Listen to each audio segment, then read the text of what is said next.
Right breaking చూస్తున్నాం. పలు కేసుల్లో సీజ్ చేసిన బైకులను స్టేషన్ సిబ్బంది అమ్మేసుకున్నారు. కర్నూలు జిల్లా కొడుమూరు పోలీస్ స్టేషన్లో ఈ ఘటన చోటు చేసుకుంది.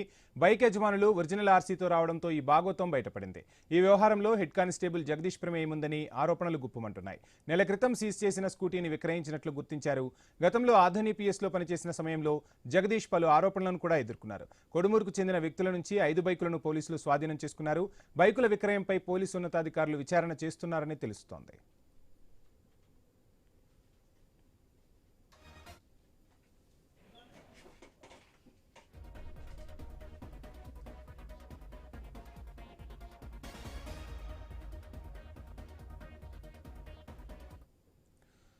పలు కేసుల్లో సీజ్ చేసిన బైకులను స్టేషన్ సిబ్బంది అమ్మేసుకున్నారు. కర్నూలు జిల్లా కొడుమూరు పోలీస్ స్టేషన్లో ఈ ఘటన జరిగింది. ఘటనకు సంబంధించిన ఓవరాల్ డీటెయిల్స్ మా ప్రతినిధి ధరణి కిషోర్ అందిస్తారు.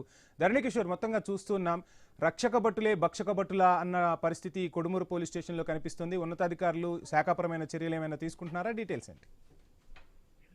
వంశీ యొక్క కర్నూలు జిల్లా కోడుమూరులో యొక్క పోలీస్ హెడ్ కానిస్టేబుల్ యొక్క నిర్వాహకం బట్టబయలైంది. ఏదైతే పలు కేసుల్లో ఏదైతే అక్రమంగా మద్యం తరలించడం లాంటి కేసులు, గంజాయి కేసులు, ఇలాంటివన్నిటిలో కూడా ఏదైతే బైక్స్ ను ఈ యొక్క పోలీసులు సీజ్ చేస్తారో ఆ బైకులన్నింటినీ కూడా పోలీస్ స్టేషన్ ఆవరణలో పెడతారు. అవి పూర్తి స్థాయిలో శిథిలావస్థకు వచ్చినప్పటికీ కూడా వాటి మీద కదలిక ఉండదు. అయితే ఇదే అంశాన్ని కూడా అక్కడ ఉన్నటువంటి హెడ్ కానిస్టేబుల్ దాన్ని అందిపుచ్చుకున్నట్టుగా కనపడుతోంది. ఏదైతే పోలీస్ స్టేషన్ లో ఉన్నటువంటి వాహనాలన్నింటినీ కూడా ఏదైతే తనకు అనుకూలంగా ఉన్నటువంటి కొంతమంది ప్రైవేటు వ్యక్తులను తీసుకుని వచ్చి ఇవి వారి సొంత వాహనాలు అన్నట్టుగా తప్పుడు ధృవపత్రాలు సృష్టించి వాటిని పై అధికారులకు తెలియజేసి ఆ వాహనాలను బయటికి పంపించే ప్రయత్నం చేయడం, వాటిని అమ్ముకోవడం జరిగిందన్నది అంతర్గతంగా పోలీసులు చేసినటువంటి విచారణలో తేలిన అంశం. ఈ అంశానికి సంబంధించి కోడుమూరు పట్టణానికి చెందినటువంటి సుమారు 5 మందికి ఈ యొక్క వాహనాలు అమ్మటంతో వాటిని కూడా పోలీసులు రికవరీ చేశారు.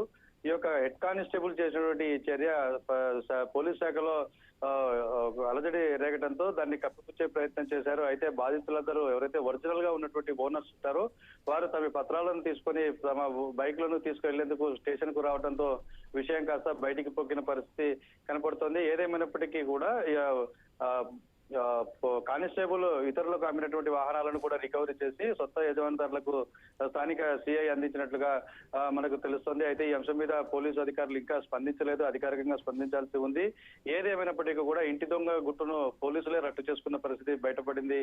అయితే ఈ విధంగా ఈ హెడ్ కానిస్టేబుల్ జగదీష్ ఎవరైతే ఉన్నారో అతనికి సంబంధించి ఆదోనిలో కూడా పలు రకాల అభియోగాలు ఉన్న నేపథ్యంలోనే ఆయన కోడుమూరుకు రావడం జరిగింది. ఇక్కడ కూడా తన పంతాన్ని మార్చుకోకుండా ఇలాంటి అక్రమార్గంలో డబ్బులు సంపాదించుకునేందుకు పోలీస్ స్టేషన్ లో ఉన్న ఆస్తులనే అమ్మకానికి పెట్టిన వ్యవహారం మాత్రం సంచలనంగా మారిందని మనం చెప్పవచ్చు.